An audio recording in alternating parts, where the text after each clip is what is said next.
The auctioneer barely glanced at her when she raised her hand. She was the only one who did.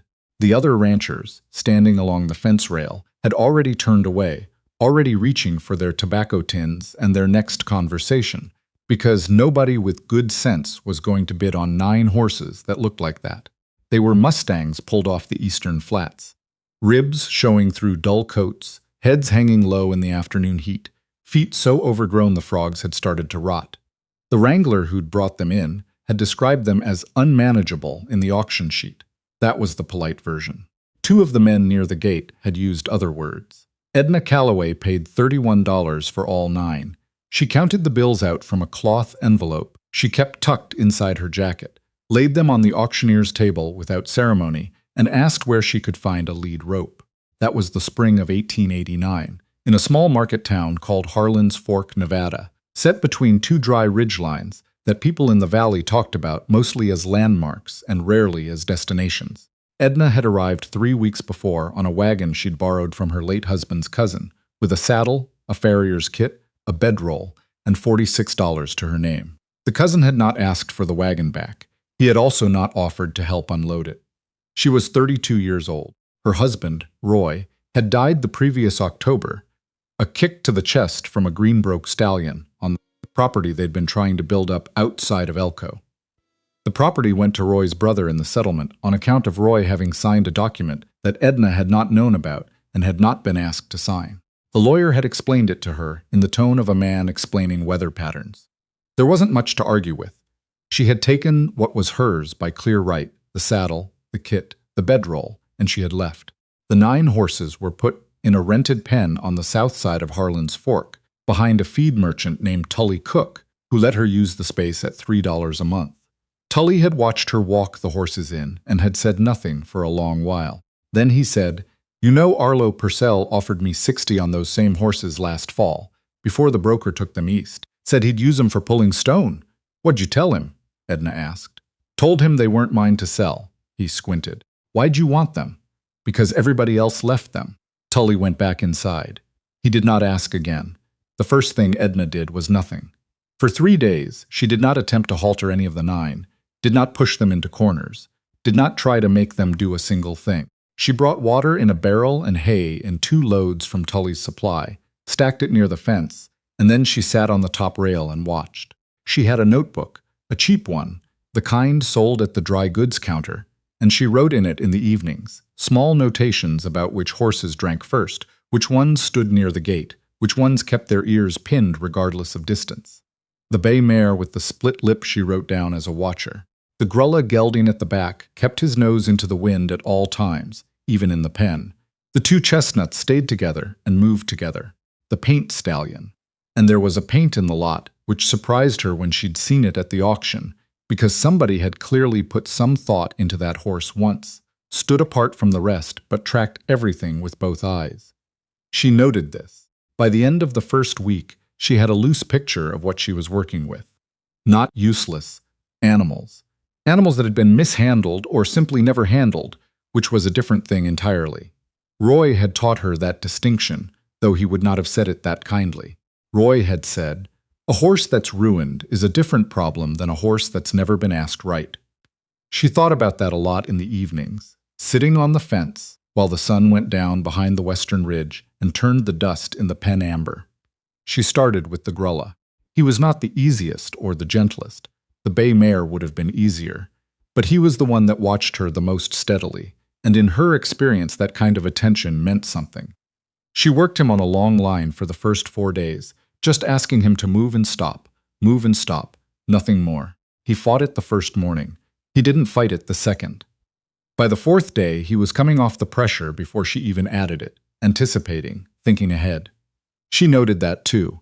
A girl from town started coming around in the 2nd week. Her name was Lottie, 12 years old, daughter of the woman who ran the laundry on Pine Street, and apparently possessed of the opinion that watching a woman work horses was worth the walk across town every afternoon after school. Edna did not send her away. She also did not invite her closer. She let her sit on the outside of the fence, and after a few days, she noticed that Lottie had started bringing a notebook of her own. "What are you writing?" Edna asked her one evening. "Same things you are," Lottie said. Which ones look scared and which ones look mean? My mother says, there's a difference. Your mother's right. That was the extent of their conversation for nearly another week. The men in Harlan's Fork had opinions, which they expressed with the casual confidence of men who have never been wrong in front of an audience they felt certain of. The opinion most commonly offered was that the horses would never work a line or hold a saddle or do anything useful, and that whatever money had been spent on them was gone. The second opinion, offered with slightly more specificity, was that the paint stallion in particular was going to kill somebody. He had been through 2 other owners, the story went, and had broken a man's collarbone in Winnemucca. Edna heard these things. She did not respond to them, because there was nothing in them that required a response. What she knew, and what she had learned not to lead with, because it tended to end conversations before they were useful, was that a horse described as dangerous by 3 different owners usually had 3 different stories attached to those descriptions, and the horse's version of events was never the one being told.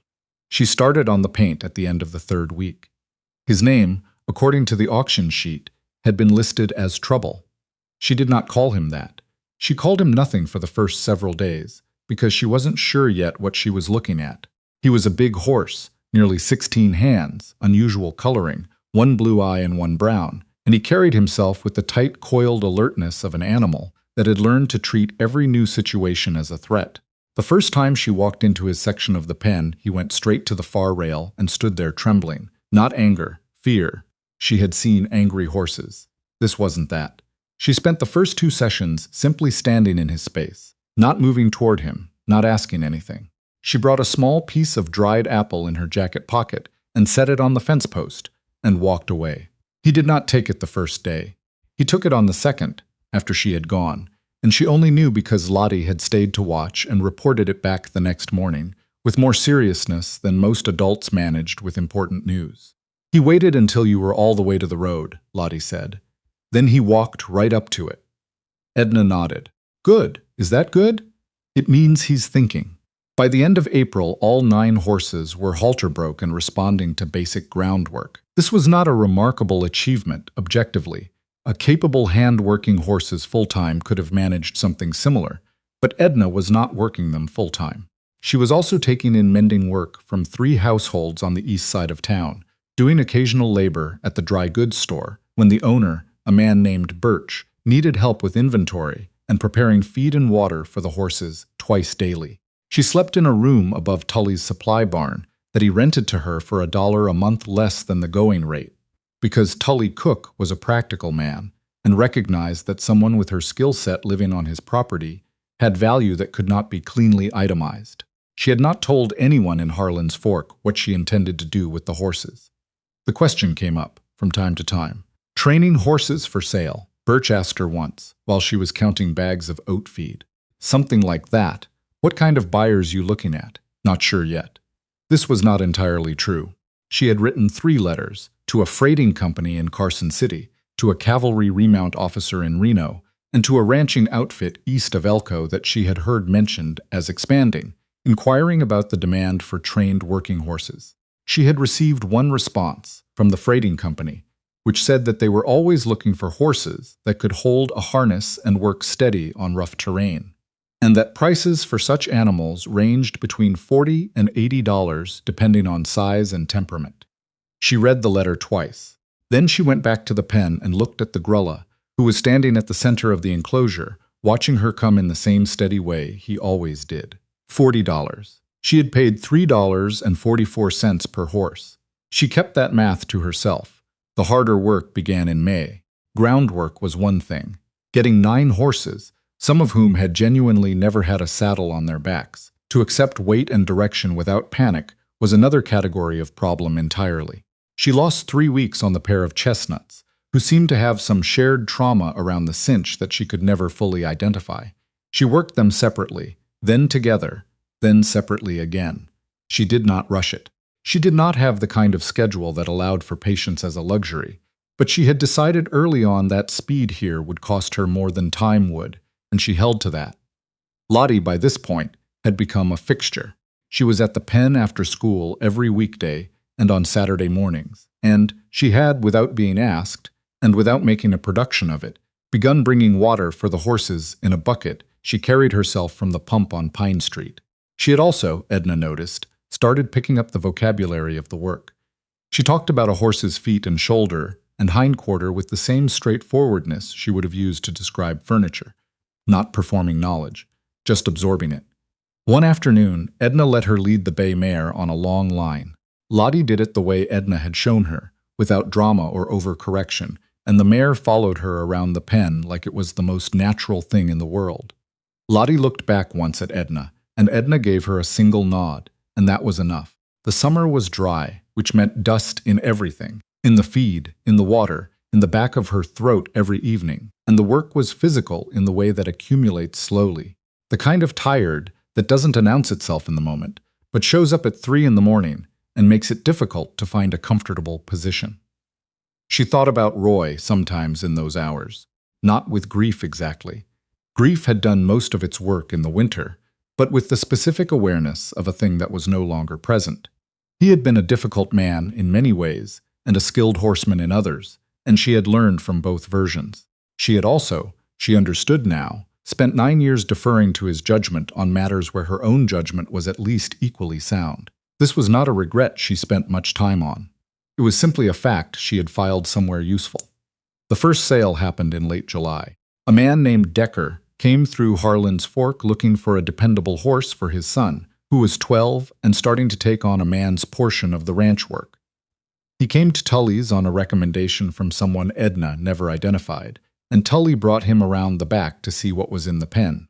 By that point, Edna had 6 of the 9 working consistently, haltered, saddled, responding to leg and rein, steady on the road.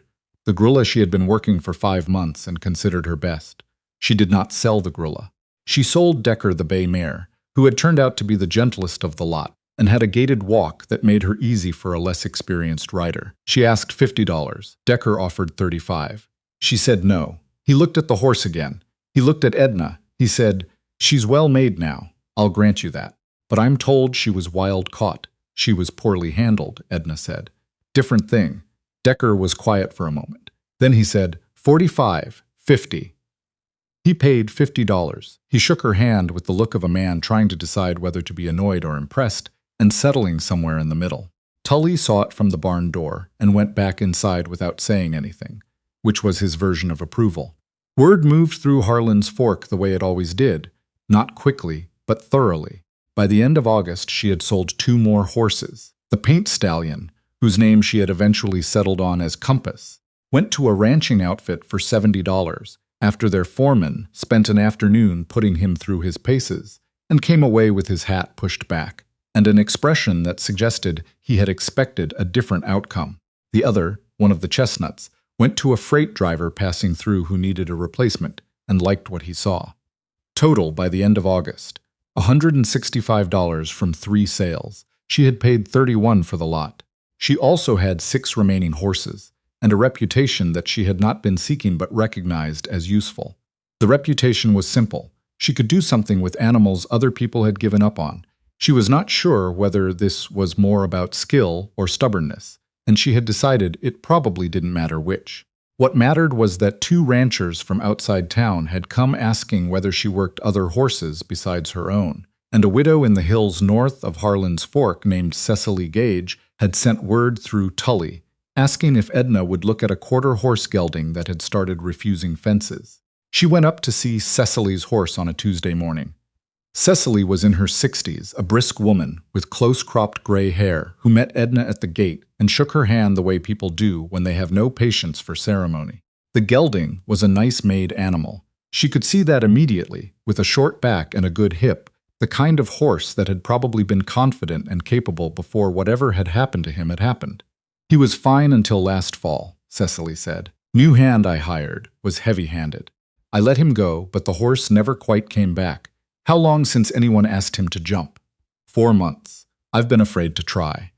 Edna spent an hour with the horse, not asking him to jump anything, just working him in the small paddock behind the barn. By the end of the hour, he was moving forward off her leg, without bracing and dropping his neck voluntarily, which told her most of what she needed to know. She told Cecily what she thought. The horse wasn't broken. He'd just built a wall around a bad memory, and walls like that could be worked through if you came at them sideways and slow. "What'll it take?" Cecily asked. 6 weeks, maybe 8. I'd need to bring him to my place. What do you charge? Edna had not set a price for this service.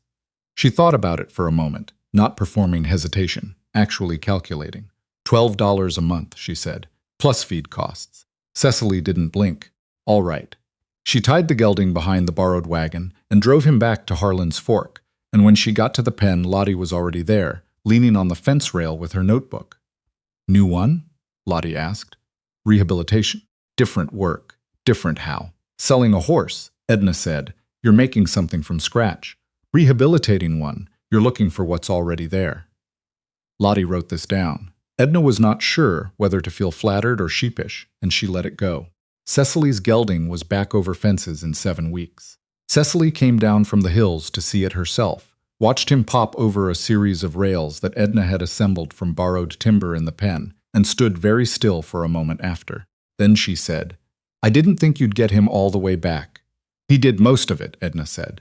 "I just showed him the door." Cecily paid her for 2 months, which Edna had not asked for.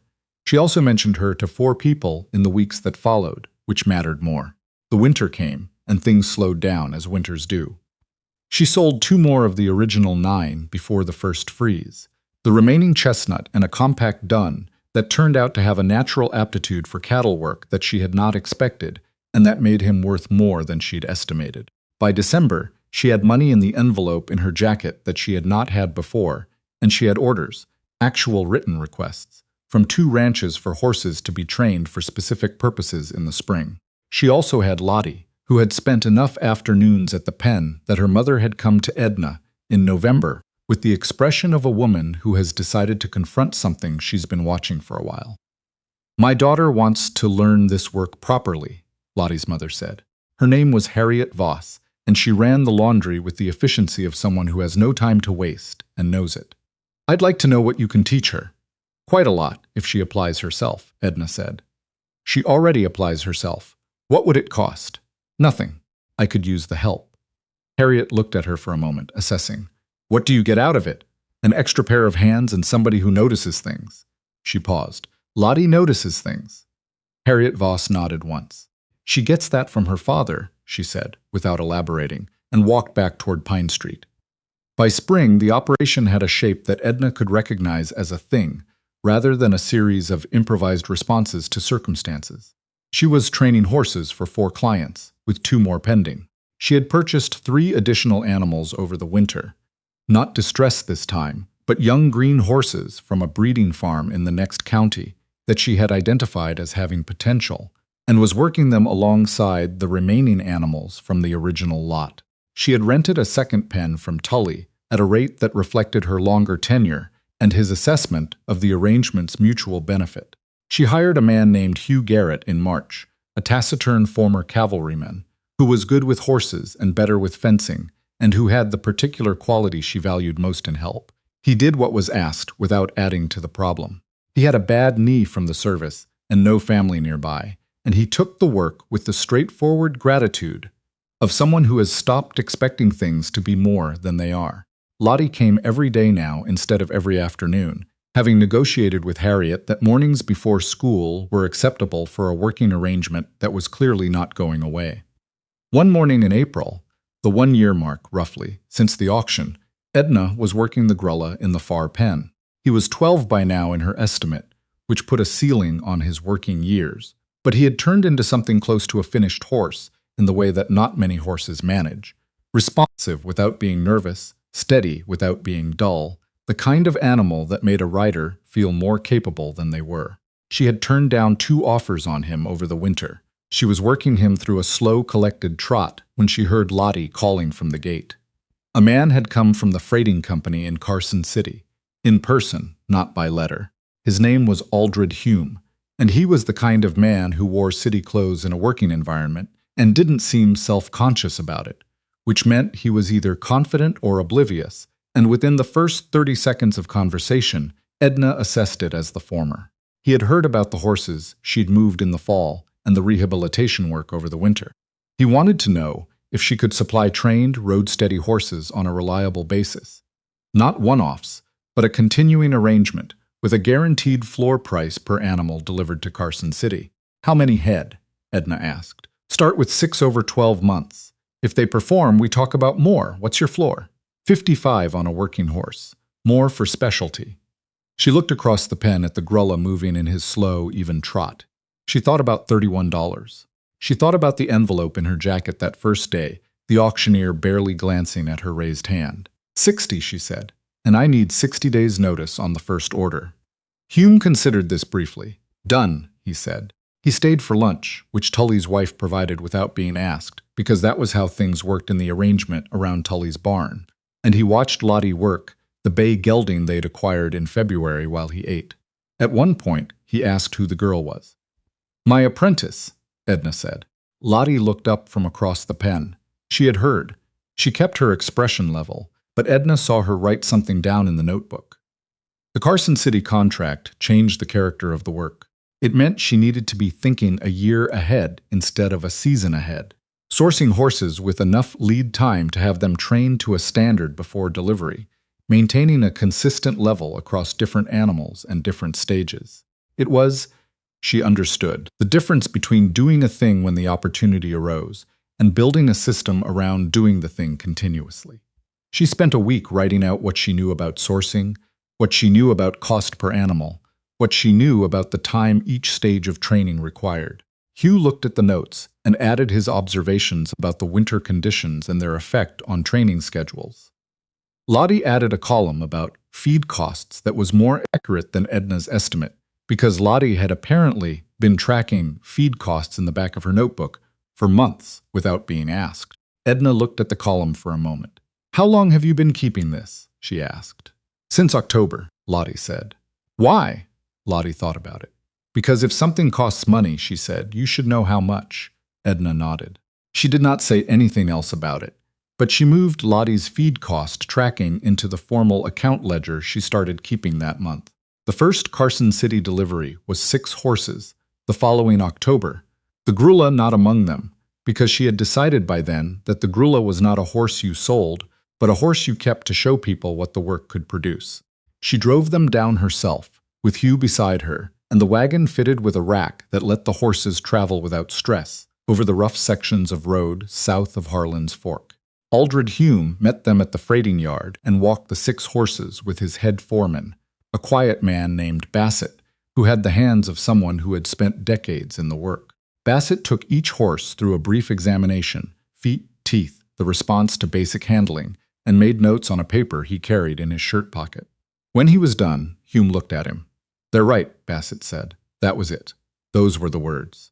Hume paid her on the spot, $360 for 6 horses, which she counted in the freighting yard without ceremony, then folded into the envelope in her jacket. She had the same envelope from the year before. She had simply needed a second one. On the drive back to Harlan's Fork, Hugh was quiet for a long stretch, which was normal for him. Then he said, That foreman. He's handled a lot of horses. Yes, he said they were right. He did. Hugh nodded and said nothing else.